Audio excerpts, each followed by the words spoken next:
I destroyed the man who destroyed me. And when he finally realized what I'd done, it was already too late. This is the story of how I turned the tables on the man who stole my life. How I made him fall in love with me again, just so I could watch his world burn. Some call it revenge. I call it justice. My name is Isabella Cross. And 5 years ago, Ethan Ward took everything from me. But tell me, if you were betrayed by the one you loved most, would you forgive them? Or would you make them fall just like they made you? Let me know your answer in the comments. And if you love stories where emotion meets revenge, hit subscribe, because this one will make your heart ache and your mind applaud. Let me take you back. 5 years ago, I was 26. Ambitious, talented, naive. I worked as a designer at a small firm in Manhattan. That's where I met Ethan Ward. He was my mentor. Brilliant, charming, magnetic. We fell in love. Or at least I did. Late nights at the office turned into late nights at his apartment. He told me I was special, that we'd build an empire together, that my designs would change the world. I believed him. I showed him everything.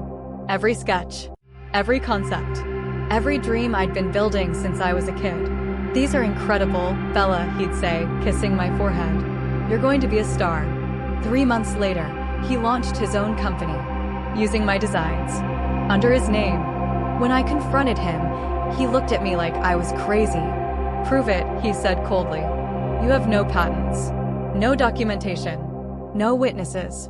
"Ethan, I trusted you." "That was your first mistake." He had lawyers, money, connections.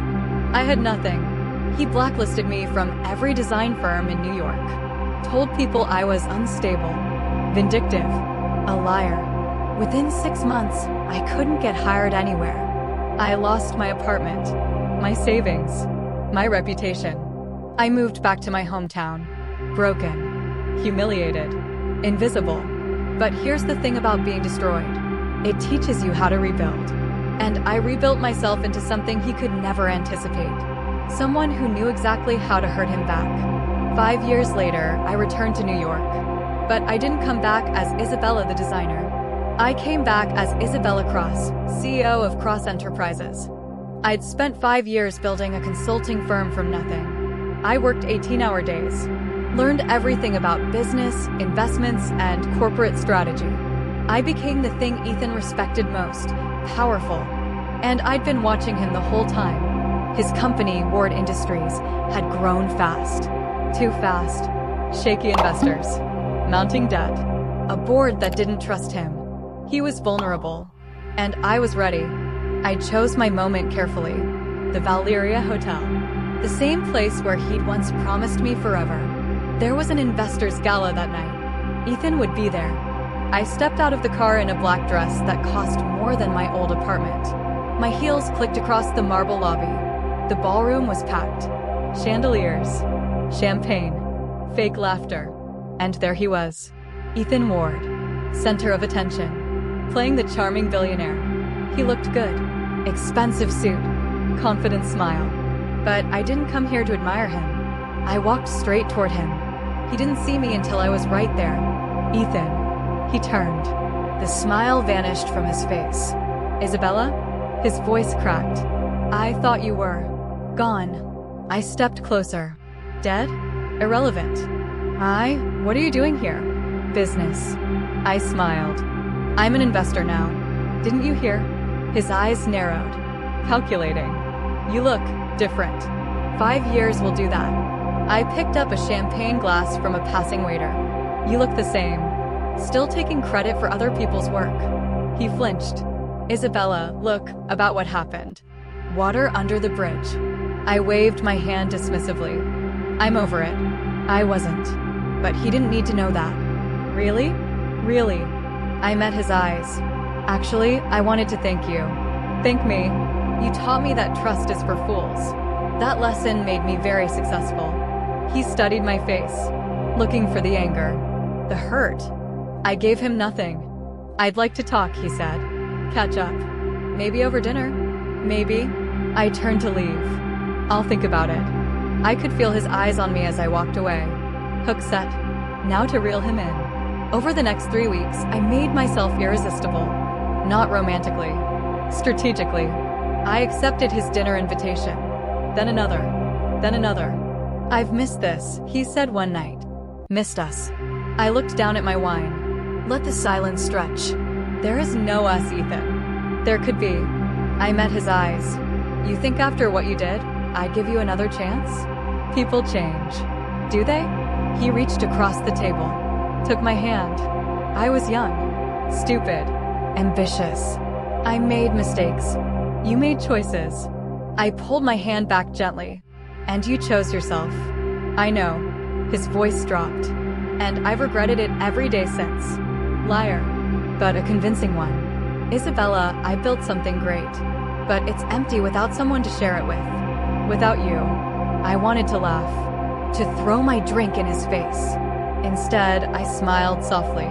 "I don't know, Ethan. I've worked hard to move past what happened." "I understand." He leaned forward. "But maybe we could start fresh. As business partners at least." Business partners. Perfect. "Maybe," I said. "Send me your portfolio. Let me see what you're working on." His face lit up. "Really? Really?" He had no idea what I was planning.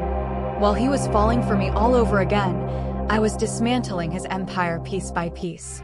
Every dinner, I learned more about his company, his investors, his weaknesses. Every late-night text, he told me things he shouldn't. "The board's been difficult," he confessed one night. "Why?" "They think I'm overextended, that I took on too much debt." "Are they right?" "Maybe." He paused. "But I can handle it." He couldn't. And I was about to prove it. I started reaching out to his investors. Quietly. Carefully. "Mr. Chin, this is Isabella Cross from Cross Enterprises. I understand you have concerns about Ward Industries." One by one, I bought them out. Small percentages. Nothing that would raise alarms. Until I owned 49% of his company. Just under the majority. Hidden across multiple shell companies. He never saw it coming. The press conference was my idea. "You should announce the new acquisition," I told Ethan. "Show the board you're still in control." "You think." "I know." He trusted me. Mistake. The day of the conference, the room was packed. Journalists. Investors. Cameras everywhere. Ethan stood at the podium, beaming. "Thank you all for coming. Today marks a new chapter for Ward Industries. We've secured a major acquisition that will." The conference room doors opened. I walked in. Every head turned. Ethan stopped mid-sentence. "Sorry I'm late," I said, smiling. "Traffic." I walked to the front. Heels clicking. The screen behind him flickered. His presentation disappeared. Replaced by mine. Cross Enterprises, majority shareholder, Ward Industries. The room erupted.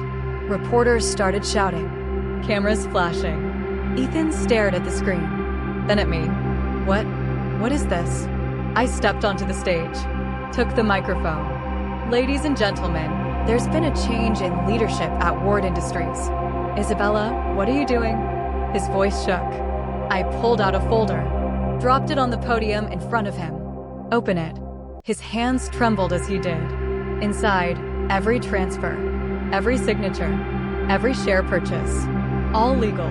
All documented. You bought my company?" "Our company," I corrected. "I now own 51%, which means I control the board, the decisions, everything." The color drained from his face. "But how?" I would have seen. Shell companies. Blind trusts. Business 101, Ethan. I smiled. "You'd know that if you'd actually gone to business school instead of stealing from people who trusted you." The room went silent. "Isabella, please." I leaned close. Whispered so only he could hear. 5 years ago, you told me I was too emotional for business. That I'd never make it in this world. He couldn't meet my eyes. You took everything from me. My work, my reputation, my future. I'm sorry. Sorry doesn't build back what you destroyed. I stepped back. But this does. I turned to the cameras. Effective immediately, Ethan Ward is removed as CEO. The board will convene tomorrow to discuss restructuring. You can't do this. I just did. Security was already moving toward him. Isabella, wait. We can work this out. We can. No, Ethan. We can't. I watched as they escorted him out. Watched him look back, desperate. And I felt nothing. Just cold, clean satisfaction. The audience was silent. Shocked. I adjusted the microphone. Now, let's talk about the future of this company. 3 weeks later, the news was everywhere. Ward removed from own company in stunning takeover. Designer turned CEO enacts ultimate revenge. His investors abandoned him. His assets froze. His reputation collapsed. Everything I went through, he was living it now. I should have felt triumphant. But revenge is strange. It fills you while you're chasing it, then leaves you hollow when you catch it. One evening, I found him. Central Park.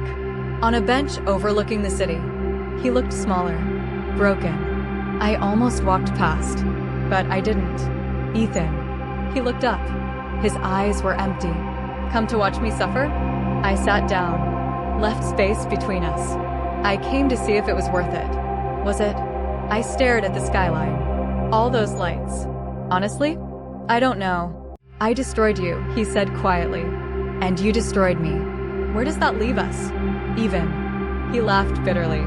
Even. That's what 5 years of your life is worth. I turned to him. You want to know the worst part? I didn't even need to do this. I was successful without you. But I couldn't let it go. Why? Because you made me feel invisible. Like I never mattered.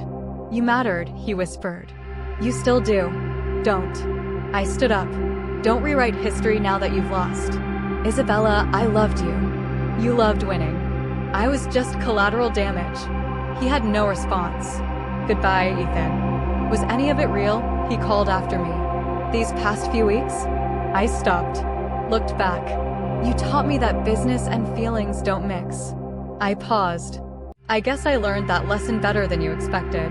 That night, I stood in my penthouse. Manhattan stretched below me. Infinite. Ruthless. Beautiful. My phone buzzed. Ward officially filed for bankruptcy. I stared at the message. I'd won, but it didn't feel like winning. Revenge doesn't heal wounds. It just proves you survived them. I thought about Ethan on that bench. Alone. Defeated. Just like he left me. Was it worth it? I whispered. The city didn't answer. Maybe some questions don't have answers. Maybe revenge is just a story we tell ourselves to survive the pain. Or maybe it's simpler than that. He took everything from me when I had nothing. So I took everything from him when he had it all. Fair? Maybe not. Satisfying? Honestly? Yes. And sometimes that has to be enough. If you enjoyed this story, like and subscribe for more tales of revenge, redemption, and justice. Comment below. Was Isabella right? Or did she go too far? See you in the next story.